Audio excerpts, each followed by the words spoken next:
Welcome to dial news special debate. Iran Israel ఇప్పుడంటే పోటీ పడి బాంబులు వేసుకుంటున్నాయి, కానీ ఒకప్పుడు ఒకరి కోసం ఇంకొకరు ప్రాణం ఇచ్చుకునేంత ప్రాణమిత్రులు. అసలు ఇరాన్ ఇజ్రాయెల్ మధ్య ఎందుకంత బాంబుల వర్షం కురుస్తోంది, అమెరికాకు వచ్చినటువంటి లాభం ఏమిటి అనేటువంటిది ఇప్పుడు కీలకమైనటువంటి టాపిక్. అయితే ఇప్పటికే పాలస్తీనా మీద ఇజ్రాయెల్ విరుచుకుపడుతుంటే మళ్ళీ ఇప్పుడు ఇరాన్ మీద ఇజ్రాయెల్ విరుచుకుపడటం వల్ల, ఎస్పెషల్లీ అమెరికా జోక్యం వల్ల ఇది మూడవ ప్రపంచ యుద్ధానికి దారితీస్తుందా అనేటువంటిదే మిగతా దేశాల్లో ఉన్నటువంటి భయం. వీటన్నిటిపై ఇన్ డెప్త్ గా డిస్కస్ చేద్దాం. Let's invite CBI ex JD Lakshminarayana garu on to the Dial News hot seat with Vijay sir. Sir నమస్కారం సార్. నమస్తే విజయ్ సార్, ఇప్పటికే పాలస్తీనా మీద దాడులు, గాజాలో జరుగుతున్నటువంటి మాసకర్ ఊచకోత మారణ హోమం చూసే ప్రపంచం అంతా తలడిల్లిపోతున్న క్రమంలో ఇప్పుడు ఇజ్రాయెల్ మళ్ళీ ఇరాన్ పై కత్తి కట్టడాన్ని, డైనమైట్లు, బాంబులు ఇవంతా విసిరేయటాన్ని చూసి ఏం అర్థం చేసుకోవాలి సార్? ఏం మాట్లాడాలి sir? How you comment sir? ముఖ్యంగా ఏంటంటే మనం ఇజ్రాయెల్ అన్నది దానికి మెయిన్ గా ఆ ప్రాంతాల్లో మిడిల్ ఈస్ట్ పరిసరాలు కానీ ఆ పరిసరాల్లో ముఖ్యంగా ఇజ్రాయెల్ కి ప్రధానమైన ఏదైనా అభద్రతా భావానికి ప్రధానమైన కారణం ఏంటంటే ఇరాన్ అన్నది న్యూక్లియర్ వెపన్ తయారు చేసే దిశలో అది ముందుకు వెళ్ళడం. అది ఎప్పటికైనా ఇజ్రాయెల్ కి ప్రమాదకరం అని చెప్పేసి ఇజ్రాయెల్ భావిస్తూనే ఉంది. అందువల్ల ఎలాగైనా ఇరాన్ ని వారి న్యూక్లియర్ పవర్ కెపాసిటీ ఏదైతే ఉందో దాన్ని పూర్తిగా ధ్వంసం చేయాలి అన్న ఒక ఉద్దేశంతో ఇజ్రాయెల్ అన్నది ఇరాన్ మీద దాడి చేస్తుంది. మీరు అనొచ్చు, ఇప్పుడు అమెరికా ఇరాన్తో చర్చలు జరిపి దాన్ని న్యూక్లియర్ నాన్ ప్రొలిఫరేషన్ ట్రీటీ చర్చల ద్వారా ఇరాన్ ని కట్టడి చేయవచ్చు కదా అన్నది ఒకటి ప్రపంచం అంతా కూడా మాట్లాడుకుంటున్నారు. ఎందుకంటే ఇప్పటికే 6 సార్లు ఇరాన్ మరియు అమెరికన్ అథారిటీస్ సమావేశమయ్యాయి. ముఖ్యంగా ఒమాన్ దేశం యొక్క మధ్యస్థంలో, అంటే వాళ్ళదొక బేస్ లాగా ఒమాన్ లో ఈ చర్చలు జరుగుతున్నాయి. కానీ ఈ మధ్య కాలంలోనే అమెరికా కూడా ఇజ్రాయెల్ కి చెప్పింది ఇరాన్ మీద అటాక్ చేయొద్దు అని.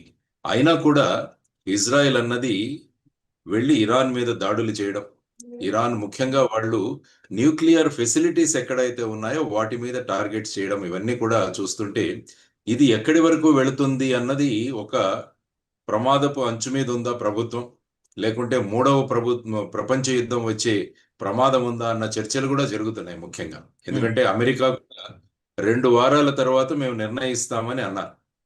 2 వారాల తర్వాత ఇరాన్ మీద ఏం చేయాలి అన్న దాని మీద మేము నిర్ణయిస్తామన్నది. అంటే ఆ విధంగా ఒక రకంగా చూస్తే అమెరికా కూడా ఈ యుద్ధంలో వారు కూడా భాగస్వాములు అవుతారు అన్నది ప్రత్యక్షంగా మనకు తెలుస్తోంది. ఆ తరువాత ముఖ్యంగా మీరు చూస్తే రష్యా కూడా ఈ ఇజ్రాయిలు మరియు ఇరాన్ మధ్య మీరు దూరకండి అన్నట్టుగా రష్యా అధ్యక్షుడు పుటిన్ కూడా మాట్లాడడం జరిగింది. అప్పుడు దానికి అమెరికా ఏమని రిప్లై ఇచ్చింది, మీ దగ్గర ఉన్న సమస్య మీ మధ్య వర్తిత్వం ఏదైతే ఉందో దాని గురించి మీరు చూసుకోండి, ఎందుకంటే ఆల్రెడీ రష్యా మరియు యుక్రెయిన్ మధ్య యుద్ధం జరుగుతూనే ఉంది, కాబట్టి మీరు ఇక్కడ జోక్యం కలిగించుకోవద్దు అని అమెరికా రష్యా గురించి మాట్లాడడం. తర్వాత చైనా వారు ఇంత జరుగుతుంటే మేము ఒక మ్యూట్ స్పెక్టేటర్స్ లాగా మేము చూస్తూనే ఉండాలా అన్నది చైనా వాళ్ళు చేసిన కామెంట్. కాబట్టి ఈ విధంగా మనం చర్చించుకుంటూ వెళుతుంటే అటు అమెరికా, ఇటు రష్యా, ఇటు చైనా ఇవన్నీ కూడా క్రమక్రమంగా ఈ విషయం గురించి మాట్లాడడం మొదలుపెట్టాయి. యాక్చువల్గా ఈరోజు చూసుకుంటే ఇరాన్ యొక్క ఫారిన్ మినిస్టరు ఈరోజు ఇస్తాంబుల్లో ఆర్గనైజేషన్ ఆఫ్ ఇస్లామిక్ కంట్రీస్ యొక్క సమావేశం జరిగింది.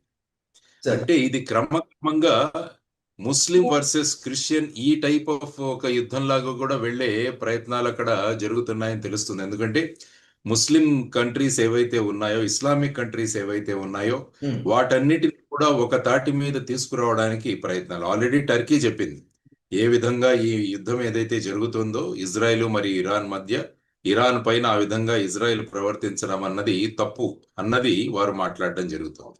తర్వాత ఫ్రాన్స్ అధ్యక్షుడు మ్యాక్రాన్ కూడా దీనికి త్వరగా పరిష్కారం చేయాలి, ఇరాన్ అన్నది న్యూక్లియర్ వెపన్స్ నుంచి దూరంగా వెళ్ళాలి అన్నది వారు అంటున్నమాట.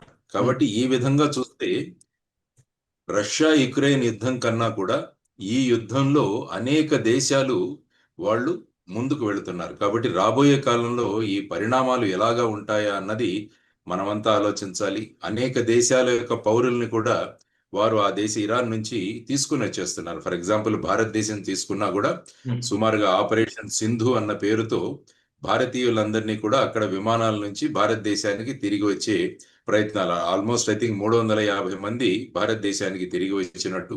అదేవిధంగా భారతదేశం అక్కడ ఉన్న నేపాల్ మరియు శ్రీలంక పౌరులకు కూడా భారతదేశం వాళ్ళు అక్కడి నుంచి బయటికి రావడానికి సహాయం చేస్తున్నారు అన్నది కూడా మనం చూస్తున్నాం. కాబట్టి దీని గురించి ప్రపంచ దేశాలు త్వరగా ఒక నిర్ణయం తీసుకొని ఈ వార్ అన్నది ఎస్కలేట్ అవ్వకుండా చూడాల్సిన బాధ్యత ఉంది. కాబట్టి యునైటెడ్ నేషన్స్ కూడా ఇందులో, ఐక్యరాజ్య సమితి కూడా ఇందులో త్వరగా దీనిలో నిర్ణయాలు తీసుకునే విధంగా ఒక ప్లాట్ఫామ్ ను వారు కూడా క్రియేట్ చేయాల్సిన అవసరం ఒకటి ఉంది అన్నది ప్రధానంగా మనం చూడాలి.